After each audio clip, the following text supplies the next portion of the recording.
So as believers in the faith, we understand that gossip is wrong. And a lot of times we be put in situations where people be bringing gossip to us. And we find it hard to get out of those situations a lot of times because we don't want to be rude. So I'm going to give y'all a couple of tips, things you can try the next time somebody try to come up to you and they gossiping. Number one, whenever somebody is coming to you to gossip, but it looks like it's venting, but really it's gossip, ask them, do you plan on talking to this person? Do you plan on telling them that?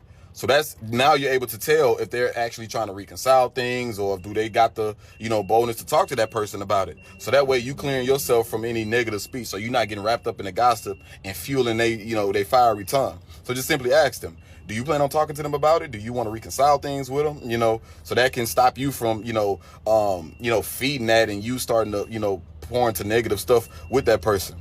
Number two, ask them, do you want to pray for them? Do you want to pray about it? So it takes the attention away from talking about it, but now praying about it.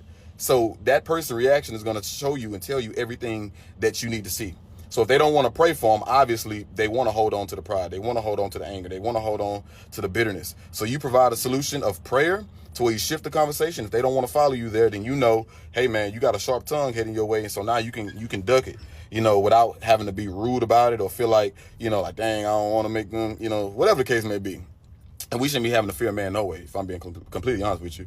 And number three, this one is my favorite. What I like to do is, let's say if somebody come to me talking about somebody else, they were like, man, this person, they so stupid. They always doing this. They always making this mistake.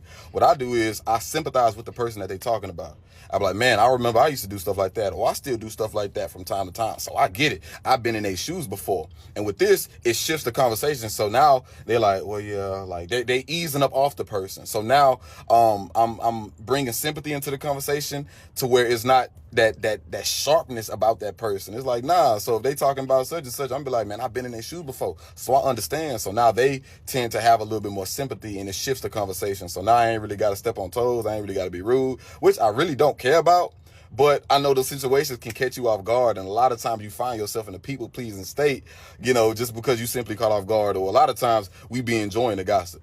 And number four, this is just an extra nugget. This is if you one of the Christians that just like, I don't care about how they feel. I don't care what it is. You just simply tell them like, hey, I ain't into that gossip stuff. We ain't finna talk about that. If you don't plan on helping them, you don't plan on praying for them, you don't plan on reconciling things, I don't want to take part in this gossip. I ain't trying to take part in none of that stuff because that's not what I'm called to do. So it's either we ain't going to talk about it or we going to talk about it in a productive way. So just try these things, pray about it. Make sure you're meditating on scriptures that help you to, not be involved in gossip. Make sure you're not gossiping about people. Y'all know that it's power in the tongue, it's life and death. So let's make sure we always speaking life into people and onto situations. In Jesus' name.